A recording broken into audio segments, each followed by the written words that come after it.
Now in this question, we need to design a stack in which, in addition to push and pop methods, we should have minimum method which returns the minimum element from the stack. But in this case, all this operation has to operate in a one-time complex. So the thing with minimums is that they don't change very often. They only change when a smaller element is added to this stack over here.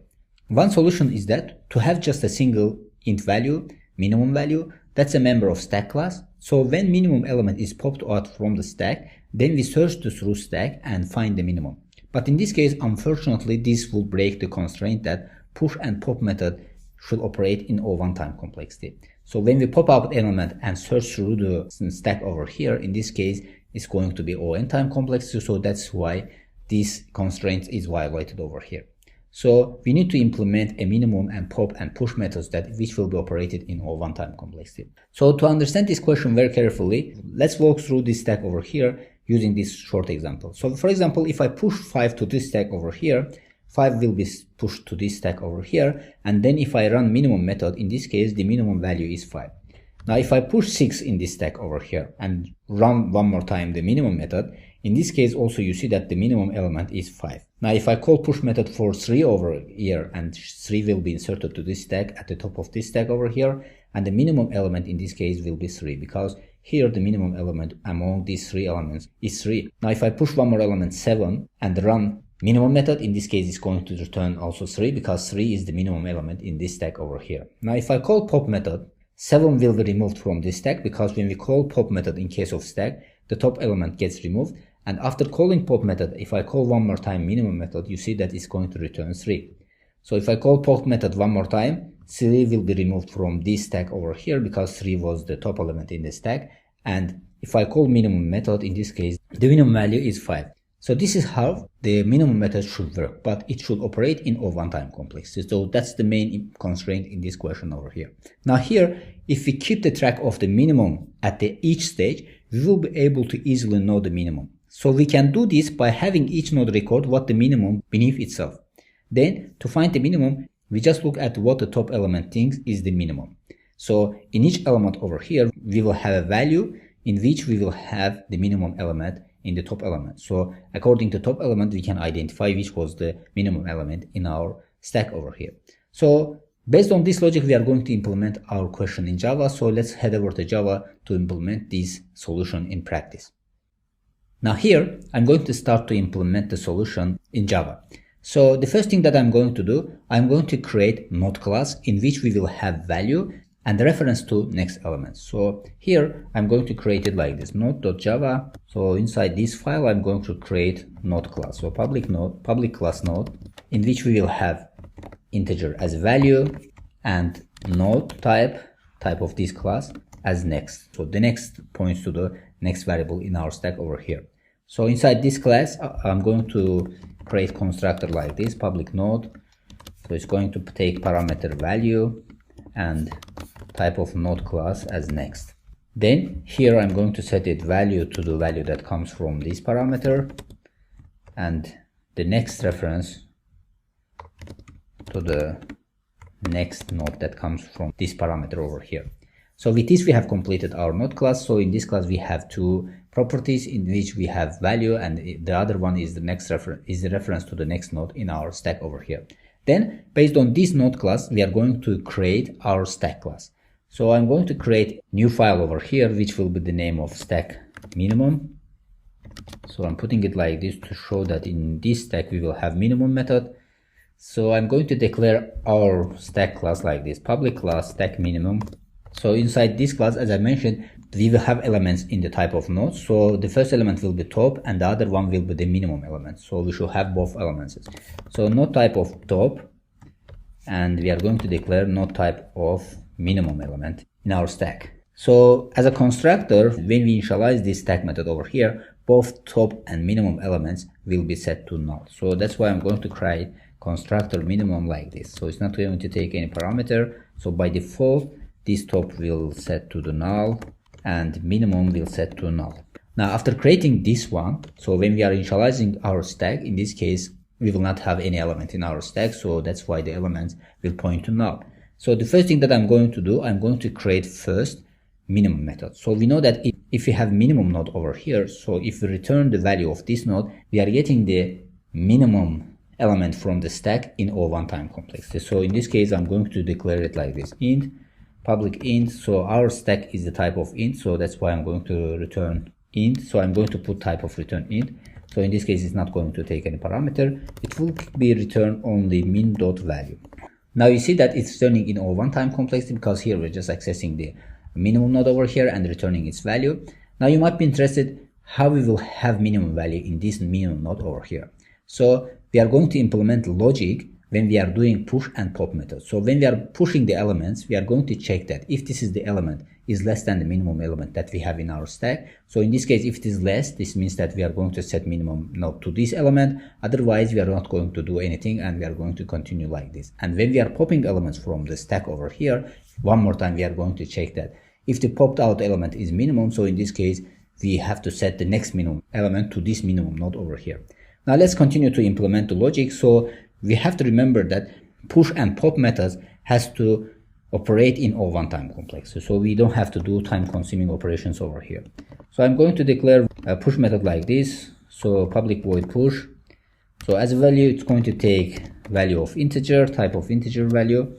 Then the first thing I'm going to do, I'm going to check that if the minimum value is null, in this case, we don't have any element in our stack. So this means that the first element that we are inserting to the stack will be the minimum element in our stack over here. So I'm going to put if condition like this: if minimum is equal to null. In this case, we are going to initialize minimum node over here with the value of this value that we are receiving from here. So I'm going to set minimum is equal to new node. So this is type of node, so we have to initialize it like this value, and the next minimum in this node over here will be itself, so minimum. Then in the else condition, we are going to check that if the value that we are inserting is greater than the minimum value that we have, in this case, minimum value remains same. So in this case, our minimum value remains same. So we are going to initialize the minimum node with the value of the minimum value.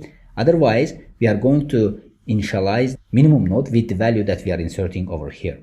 So in this case, I'm going to put it like this. So here it should be like this value. Then in the else if, I'm going to check that else if minimum node value is less than the value that we are inserting that comes from the parameter. In this case, the minimum node's value is not changing. So this means that minimum node will be initialized with the value of itself. So in this case, minimum node will be minimum node value and the next minimum node will be minimum node.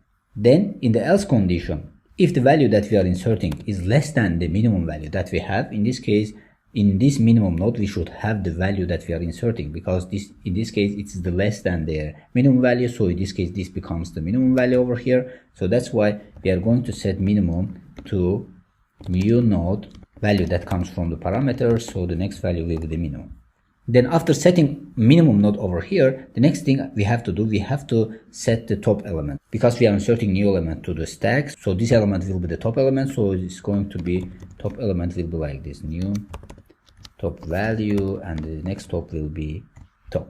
So because whenever we are inserting an element to the stack, it is going to be the top element in our stack. So that's why we are setting top at the end to do this value that that comes from this parameter over here. So with this, we have successfully implemented our push method. So as you can see, we are not performing any time consuming operation over here. So this takes O1 time complexity, because all lines over here are just assignment lines. So these are taking O1 time complexity. So that's why the push method will take O1 time complexity. Now at the end, we are going to implement pop method.